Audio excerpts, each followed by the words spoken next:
The Addiction Podcast, Point of No Return. Hello, everyone, and welcome to the Addiction Podcast, Point of No Return. My name is Joni Siegel, and I'm the host for this podcast. This episode is episode number 305. We are closing in on the end of our 6th year, and this is the first podcast of 2023. So we would like to not only wish you a happy new year, but also wish that this is the year that you or someone you love gets clean and sober. Just a reminder to please subscribe to this podcast wherever you listen to podcasts and give us a good review, because that way when people Google podcasts on addiction or messages of help or hope, they'll find our podcast, and that's the whole purpose here. Also, check us out on YouTube. We have a YouTube channel. Since 2020, we have been videoing all of our interviews, and give a thumbs up to our videos there. Same reason, just so that people will find our podcast, because we are hoping that if one person listens to this podcast and gets help, then we have done well. Today we have an interview with a lady named Judy Mandel, and Judy is a former reporter and marketing executive. After the death of her parents, she knew that it was time to write the story of her family, their emotional and physical survival of a devastating plane crash that killed her older sister and left the remaining sister critically burned. Her first book, New York Times bestseller Replacement Child, a memoir, is that story. Her second book, and what we'll be talking about today, White Flag, was published in October 2022. White Flag is related to her first book, exploring the tentacles of transgenerational trauma stemming from the family tragedy, the plane crash in 1952. Within the context of her family history, Judy delved into the nature of addiction, trauma, and brain chemistry to seek answers to the questions every loved one of someone with substance abuse disease asks. What happened? Why her? What could I have done to save her? So let's talk to Judy Mandel. Judy Mandel? Is it Mandel? Mandel. Mandel. Right. Thank you so much for being willing to be on the podcast today and sharing your story. You have quite a story.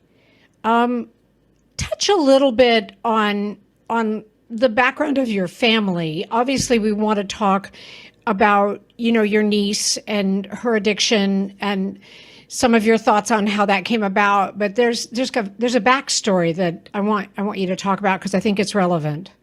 Sure, and that relates to my first book, which is Replacement Child, and that book focuses on an accident that happened in 1952.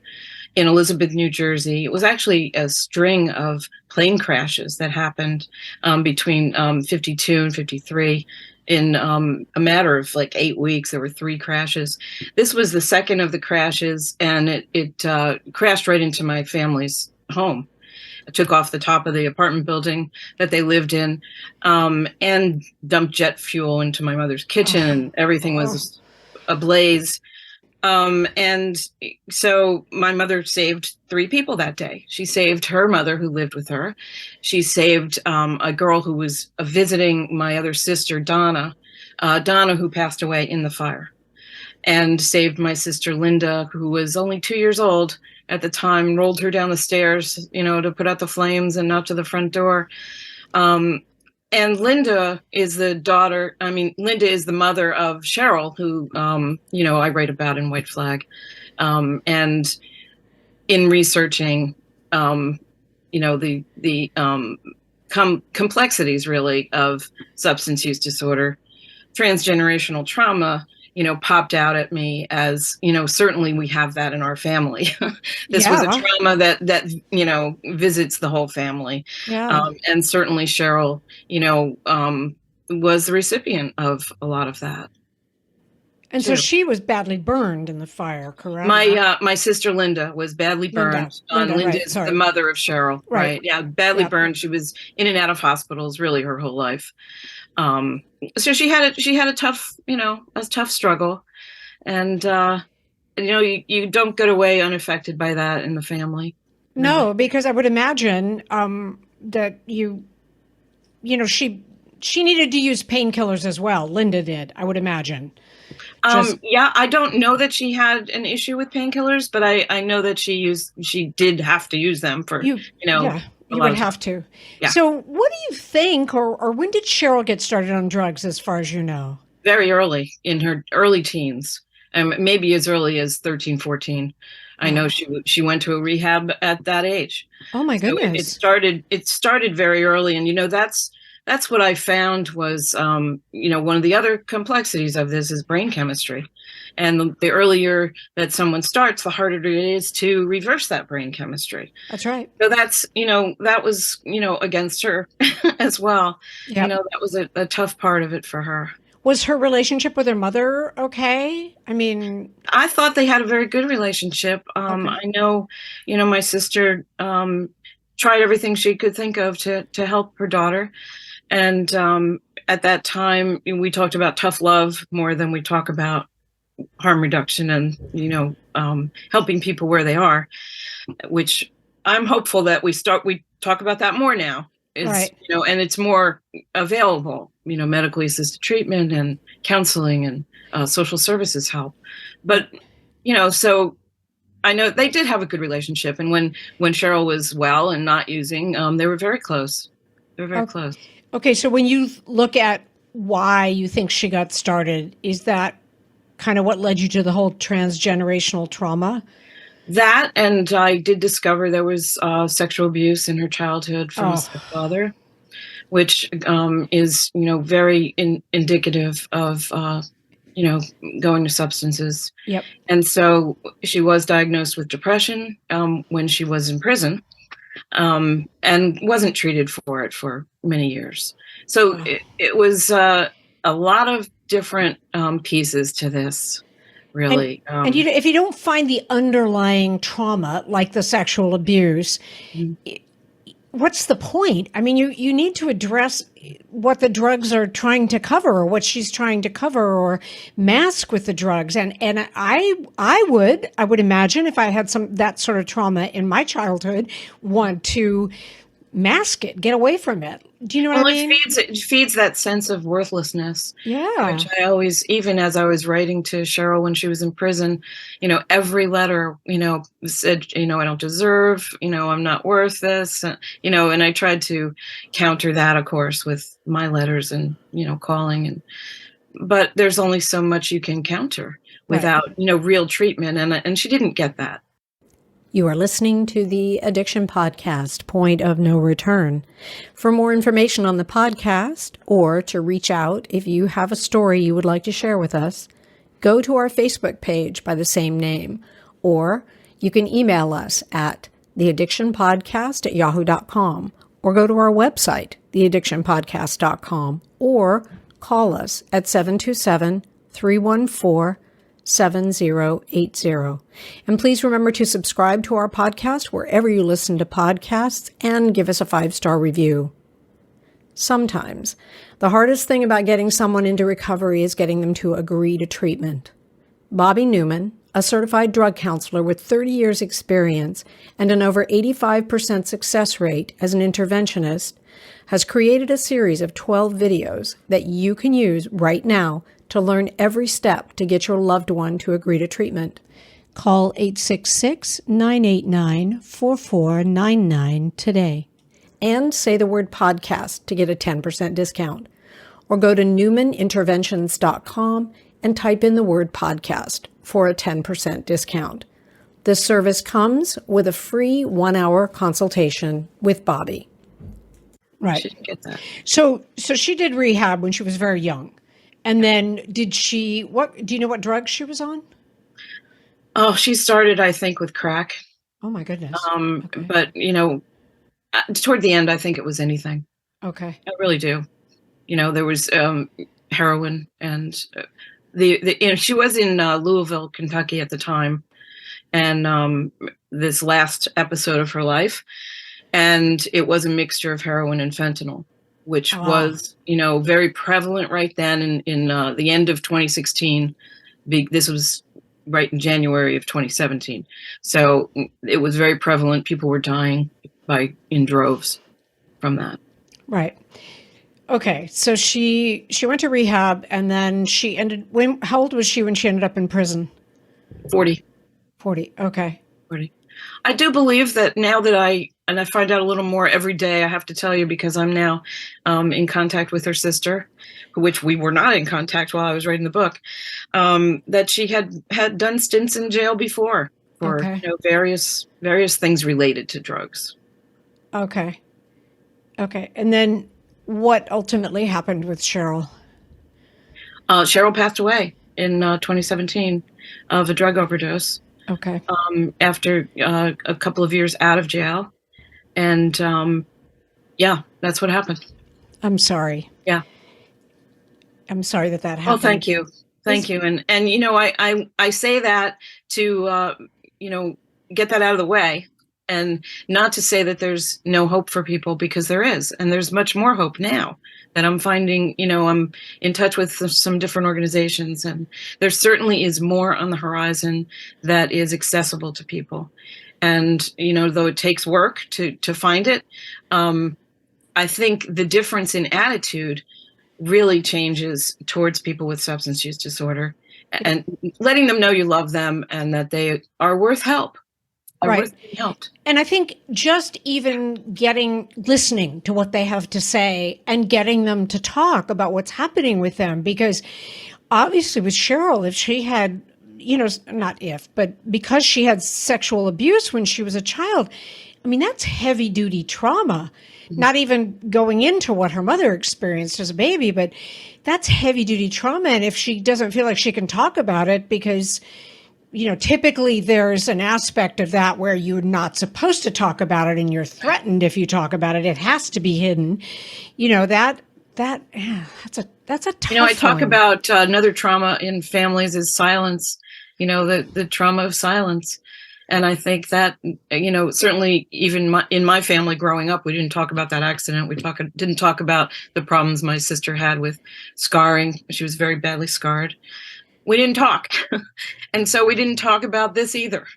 My sister never talked to me about it. That was one of the most hurtful things when I started researching this, was finding out I wasn't as close to my sister as I thought I was. Mm. She didn't let me into this because she was ashamed. That's it. Right. No. Now, Linda's not around anymore either? No, she passed away also in 2009. Okay. I'm sorry. And I think, you bring up such a strong point that sometimes people just don't want to talk about things that are heavy or emotional, and it's a mistake. It may not be easy to talk about it, but I think if you don't, it doesn't get addressed. It doesn't get handled in any way, shape, or form. And when you have a horrific trauma like Linda experienced, and I get that she might not want to talk about it, but it's important to do that. Yeah. It festers. If you don't talk about it, it grows. Yep. Almost in importance in your life, and the ramifications can be terrible. Wow. Right. In your, you wrote your book, and tell us about your book, the name. The name is White Flag. And that relates to 3 reasons why I named it White Flag. First of all, that it was the only way that I found a bed for Cheryl during that really cold winter in Louisville. Was they had a White Flag event, what they call it, where the weather is so inclement that they have to let people into the shelters, even if they don't have beds. And they did that, and she did find a bed. The other thing is that people with substance use disorder need to raise their own white flag and surrender that they need help. And if they don't do that, you can't do that for them. You can't. And that was the other part of this, is my own white flag of that what you can and can't do and are able to do. And you can also offer a white flag. Yep. Yeah. That's right. And how did you find out about the sexual abuse? Did Cheryl finally tell you about that?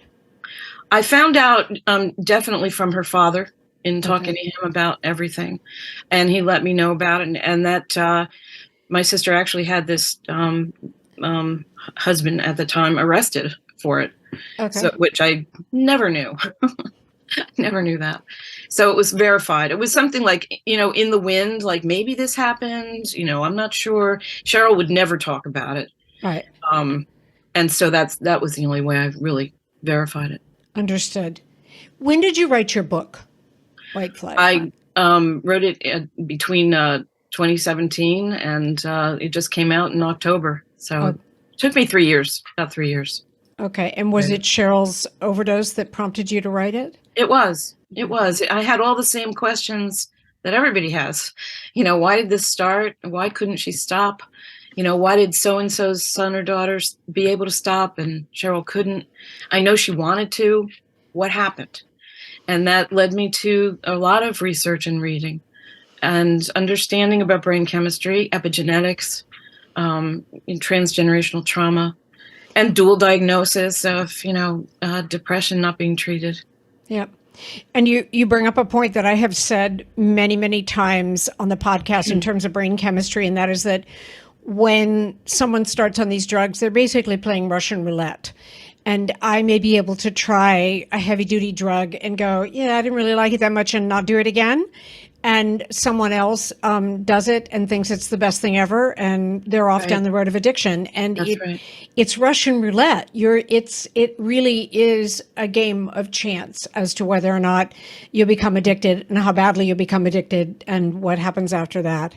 Yeah, you're absolutely right. I mean, I have friends who are, recovering alcoholics, and they'll say, it's great you can go have a glass of wine, but if I go into that bar, I'm going to close the bar. Exactly. Exactly. And that it's different for everyone. It is. It definitely is. And the brain chemistry, the metaphor that spoke to me when I was doing some reading is that you're careening down a hill, aimed to go off a cliff, and you keep putting your foot on the brake, but the brake doesn't work. And that's the brain chemistry that doesn't allow you to stop. Yep. Yeah, because and this is something I think a lot of people don't understand is that drug addiction and alcohol addiction, yes, it's emotional and mental. And so you can kind of, from that viewpoint, just go, okay, well, then they should just be able to get their act together and stop. But it's also physical. And that's where I think a lot of people don't understand it, because I can have a glass of wine, you can have a glass of wine, and physically we don't feel like we need to finish the bottle. Right. But if you're an alcoholic or if you're an addict, you do, and you need to get the next fix, and you need to continue to drink, or you need to continue to use. And we always say that addiction is physical, mental, and spiritual, all three. And when you get into treatment, you have to address all three. Right. And that's why I think it's great that there's more access to like medically assisted treatment, Suboxone and buprenorphine and methadone, those avenues too, that addresses that piece of it. Yeah. And if you had one piece of wisdom that you learned from writing your book that you would want to share with others who have a loved one who's addicted, what would that be? What would you tell them to do? I would tell them to treat them like you would treat somebody who had diabetes, that they need treatment, that you still love them. They're still the same person. They're no different than they were. They just have a problem. They have an issue that needs to be addressed, and they may or may not address it, and that's not up to you. What's up to you is to be there and let them know that you love them, that you will help them, go towards recovery if they want to, but to be there anyway and keep them alive. Yep. And in the same way that you would not let someone in your family with diabetes go untreated, same thing, basically. If you've got someone in your family that is abusing substances, then it needs to be treated. Mm-hmm. So your book, White Flag, available on Amazon, and I'm assuming other places where books anywhere books are sold. Awesome. Absolutely. Awesome. Thank you for talking to us today. I appreciate you taking the time. Absolutely. Your family has had more than its share. You now need to go forward and have nothing but good things happen to your family. Thank you. That's very sweet of you. Yes, absolutely. And thanks for having me. Thanks for having me on. Absolutely. Thank you. Thank you so much for listening today. Welcome to 2023. Let's make this year that you or your loved one becomes clean and sober. If there's anything we can do to help you, please reach out. The Addiction Podcast at yahoo.com. We'll be back again next week with another interview.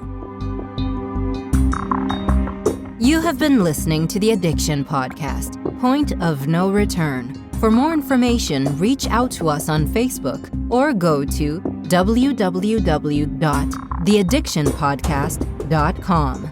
Our email is theaddictionpodcast@yahoo.com.